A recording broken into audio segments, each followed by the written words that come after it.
La confiance n'exclut pas le contrôle. Je le dis pourquoi? Parce que j'ai échangé récemment avec une résiliente de la communauté qui m'expliquait qu'elle avait investi en Afrique via un proche parent, un oncle qui l'a dépouillé parce qu'elle a envoyé des millions de francs CFA en Afrique, 10 millions de francs CFA plus précisément, argent qui devait servir à acheter un terrain, commencer une exploitation porcine et lancer également en parallèle un poulailler. Donc, c'était pour mettre en place toutes ces exploitations-là parce que le terrain, avec 4,5 millions, le terrain était acquis et puis les autres 5,5 millions, c'était pour l'exploitation. Donc, elle a fait confiance à son oncle qui pilotait tout le projet et qui lui rendait compte de temps à autre, mais très sommairement, de l'évolution de tout cela. Donc, avec ce proche-là, elle s'est retrouvée aujourd'hui à être brouillée. Il ne se parle plus, la famille est divisée parce que forcément, 10 millions de francs CFA, c'est beaucoup d'argent pour quelqu'un qui a commencé à travailler, ça fait pas 5 ans, qui a épargné. Donc, c'est le fruit de son dur labeur quotidien et elle ne l'entend pas de cette oreille-là lâcher l'affaire.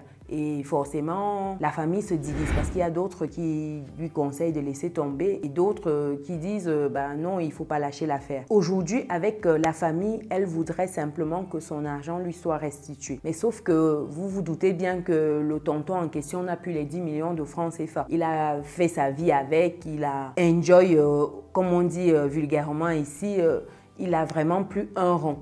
Et le pire dans tout ça, c'est qu'il n'a même pas acheté véritablement le terrain. Le terrain sur lequel il a commencé une exploitation, c'est un terrain qui a été loué à un particulier et des photos ont été prises, des petites vidéos pour lui montrer que c'était son terrain. Mais en réalité, le terrain n'a jamais été acheté. C'est un terrain qui a été loué. Au-delà de tout ça, même l'élevage en question n'a jamais véritablement vu le jour décoller parce que le tonton en question prenait les vidéos de d'autres élevages pour lui montrer des exploitations d'autres personnes. Ce n'était pas véritablement ces exploitations qui lui étaient remontées les rares fois où il y avait un compte rendu qui était fait. Donc aujourd'hui, elle est au bord des nerfs et elle ne comprend pas comment des personnes peuvent être aussi cupides et surtout de surcroît des personnes de sa famille parce que c'est son oncle direct. Et là, cette histoire m'a interpellée dans le sens où nombreuses personnes dans la communauté commettent ces erreurs-là. Je vais lister ici les différentes erreurs qu'elle a commises et vous me direz ce que vous pensez de tout cela dans les commentaires. Et aussi, je vais vous donner la stratégie que je vous propose dorénavant pour toutes les personnes qui souhaitent se lancer sur des investissements au pays. Déjà, en termes d'erreurs, elle a fait 5 erreurs. La première erreur ici, c'est de confier son business à des personnes qui ne maîtrisent pas l'activité, qui n'ont jamais lancé une telle activité. Lorsque vous vous lancez dans une démarche entrepreneuriale pour X ou Y raison, vous devez vous rapprocher des personnes qui ont l'expertise, des personnes qui ont déjà fait ce que vous souhaitez faire, des personnes qui ont des résultats qu'ils peuvent vous montrer pour étayer leurs propos. Vous ne devez pas choisir des personnes simplement parce que c'est des personnes qui sont disponibles et qui peuvent faire le travail. En l'occurrence, le cas de son oncle, si on veut prendre l'exemple de la résiliente en question. Ici, elle a pris son oncle pour faire un travail qu'il ne maîtrise pas. Un oncle qui, de surcroît, n'a jamais acheté sa résidence principale lui-même. Il n'a jamais acheté de terrain. Comment vous voulez que quelqu'un qui n'a même jamais acheté quoi que ce soit dans sa vie achète pour vous? C'est une erreur monumentale. Vous ne pouvez pas demander à une telle personne de vous acheter un terrain, pourtant il n'a même jamais acheté un terrain pour lui-même. Vous me direz, oui, il n'y a pas besoin d'acheter forcément pour soi, pour être en mesure d'avoir toute la démarche, l'expertise qu'il faut. Mais en l'occurrence, cet oncle n'était expert en rien. Il n'avait pas de connaissances sur qu'est-ce qui peut être intéressant en termes de terrain. Preuve, il n'a pas acheté de terrain. 2, pas de connaissances sur l'élevage. D'ailleurs, il n'en a pas fait. Il a acheté 2-3 poules par-ci, par-là, mais il n'a rien fait d'exceptionnel. Les photos, les vidéos, c'était les exploitations d'autres personnes. Comment vous pouvez confier votre capital, votre épargne à des personnes comme celle-là qui n'ont rien accompli, entre guillemets, dans ce sens, dans leur vie et vous voulez qu'elles fassent le miracle pour vous? Donc ça, c'est la première erreur. La deuxième erreur ici, c'est de ne pas suivre méticuleusement ce qu'elle a confié, l'activité qui devait être réalisée. Ici, elle a fait aveuglément confiance à son oncle. Les points n'étaient pas réguliers, c'était vraiment un point en passant. C'est vraiment lorsqu'elle voulait retourner au pays et qu'elle est retournée au pays qu'elle a réalisé que rien n'a été fait par son oncle. Et ça, c'est bien dommage. Si elle avait pris un temps, soit peu, la peine de vraiment faire ses suivis, de se rassurer que ce que son oncle dit, c'est vraiment ce qu'il a fait, je pense qu'elle ne serait pas tombée des nues ainsi. Donc là, il y a une absence de suivi. Comme je dis tantôt, la confiance n'exclut pas le contrôle. Faire confiance ne veut pas dire qu'on ne surveille pas, on ne contrôle pas ce qui est fait pour se rassurer au moins que c'est bien fait, qu'il n'y a pas des choses à ajuster. Contrôler, c'est également dans ce sens. Ce n'est pas dans le sens, comme on pense toujours, de fliquer les personnes. Non, ce n'est pas ça. Donc ici, elle n'a pas fait un travail de suivi de ce qu'elle a confié à son oncle. En troisième erreur ici, c'est de ne pas faire une contre-expertise. Son oncle aurait pu lui faire des points, lui dire voici ce qui a été fait, etc. Mais vous me direz qu'elle n'avait pas de moyens de vérifier que c'était bien son exploitation. Si elle avait fait une contre-expertise, c'est-à-dire envoyer des espions, entre guillemets, aller surveiller son oncle, aller s'assurer que les choses sont véritablement faites, je pense qu'elle ne serait pas tombée de si haut de réaliser que rien n'a été fait, même pas le terrain. Donc ici, elle devait prendre la peine d'envoyer d'autres personnes vérifier l'exploitation. Il n'y a pas que l'oncle dans la famille, vu qu'elle voulait rester dans un environnement familial. Elle aurait pu dépêcher un cousin, un frère, une sœur, aller vérifier, mener les enquêtes de voisinage et de voir si c'est réellement que l'oncle dit, c'est réellement ce qui est en train de se passer. Questionner même les employés qui étaient censés travailler sur le site. Donc si elle avait fait ce travail-là, je pense qu'elle aurait eu très vite vent que les choses ne sont pas faites comme elle espère, ou alors le tonton il fait n'importe quoi sur son site. Donc ça, c'était la troisième erreur. En quatrième erreur ici, elle voulait économiser un peu partout. Si elle avait pris le temps de chercher une entreprise, ça rejoint un peu le point 1, une entreprise qui a déjà eu à réaliser ce type de travaux. Il y a plein de sociétés qui permettent d'acheter les terrains facilement, des sociétés qui vous gèrent une exploitation. Si elle avait pris la peine de se rapprocher de ces sociétés-là et non pas de vouloir prendre son oncle directement parce que ce dernier ne fait rien et ça va lui permettre d'économiser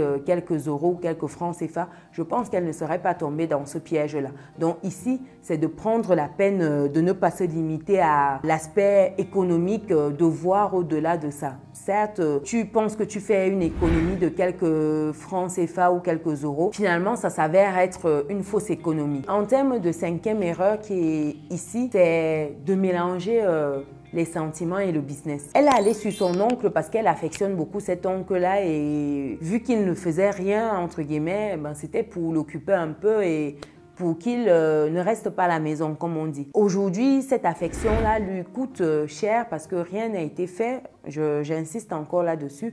Donc aujourd'hui, avoir mis en avant l'affection, avoir oublié de faire certains contrôles, de se rassurer même que l'oncle pouvait mener à bien tel projet, ça coûte énormément cher parce qu'aujourd'hui, qu'est-ce qu'il y a? Qu'est-ce qu'il faut faire concrètement? Donc, c'est un oncle qui n'a aucune activité, qui n'a aucune source de revenus. Comment il fait pour rembourser déjà? Ça, c'est un autre sujet.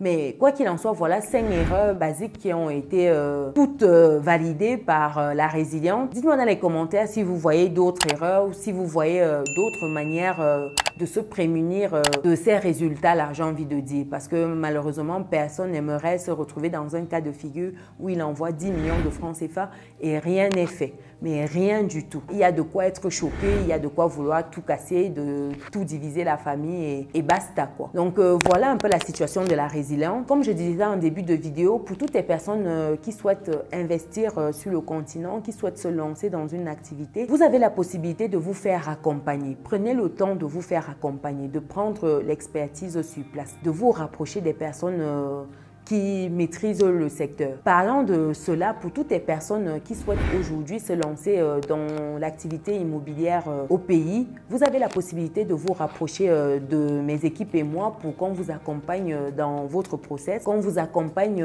dans tout ce qui est démarche de recherche de biens immobiliers, tout ce qui est acquisition de terrain, tout ce qui est mise en valeur du terrain, tout ce qui est gestion au quotidien. Vous avez la possibilité dès à présent de vous rapprocher de moi et de mon équipe pour qu'on puisse vous assurer une sérénité. Parce qu'au-delà d'investir, c'est d'abord rechercher une certaine sérénité et aussi des revenus complémentaires. Donc, pour toutes ces personnes qui souhaitent se lancer dans l'immobilier au pays, je vais vous mettre les liens dans le descriptif de la vidéo. Vous pouvez me contacter pour cela. Vous avez également la possibilité de rentrer dans le club des résilients, l'Académie des résilients. C'est une académie dans laquelle vous avez des résilients où vous pouvez réseauter ensemble. Une académie qui réunit des personnes de tout type, des métiers différents, une grosse diversité, afin qu'ensemble, on puisse bâtir quelque chose de solide, ensemble, qu'on puisse lancer des business d'envergure, des business qui ne se limitent plus à ma personne,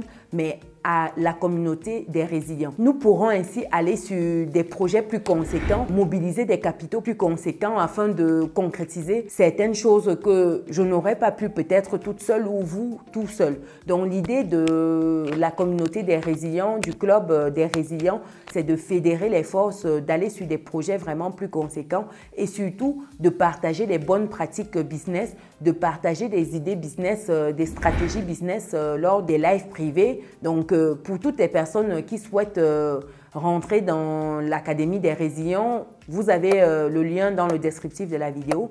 Vous avez également la possibilité de me contacter directement pour mieux échanger, pour échanger avec mes équipes de comment ça se passe. Vous avez 3 paliers. Le premier palier, c'est les résilients en argent. Vous intégrez directement un club, un groupe où on échange régulièrement sur des thématiques en privé. Vous avez également des livres, des développements de thématiques liées au business, à l'entrepreneuriat. Vous avez le palier 2 qui est le club des résilients en or. Ici, c'est tous les avantages du premier palier plus des réductions sur tout ce qui est masterclass, tout ce qui est formation que je propose. Vous avez le troisième palier qui est celui où vous avez tous les avantages des précédents paliers plus des réductions plus conséquentes sur tout ce qui est masterclass, formation et la possibilité d'intégrer des investissements de la communauté, des résilients, des projets que nous lançons ensemble ici en Afrique ou en Occident. Donc, avec le dernier palier qui est le palier des résilients en diamant, vous intégrez tous les projets. Vous avez accès à tout. Tout est déverrouillé ici. Donc, voilà un peu ce que je voulais partager avec vous dans cette vidéo. Les erreurs basiques que certains font lorsqu'ils veulent investir en Afrique, lorsqu'ils décident de lancer une activité sur le continent. Dites-moi dans les commentaires si vous avez déjà fait une de ces erreurs-là. Dites-moi également dans les commentaires quelles sont les recommandations pour éviter de tomber dans de tels pièges. Pour toutes les personnes qui ne sont pas encore dans la communauté des personnes résilientes, c'est le moment de cliquer sur le bouton qui s'affiche là, d'activer la cloche de notification et partager massivement cette vidéo pour qu'on soit nombreux à agir sur le continent, car seul on va vite, mais ensemble, on va plus loin. Ceci étant dit, je vous souhaite une bonne journée ou une bonne soirée en fonction de l'heure à laquelle vous regardez cette vidéo. Et pour toutes les autres personnes qui recherchent des idées business, vous pouvez regarder la vidéo qui s'affiche actuellement à l'écran. On se dit à très bientôt. Ciao!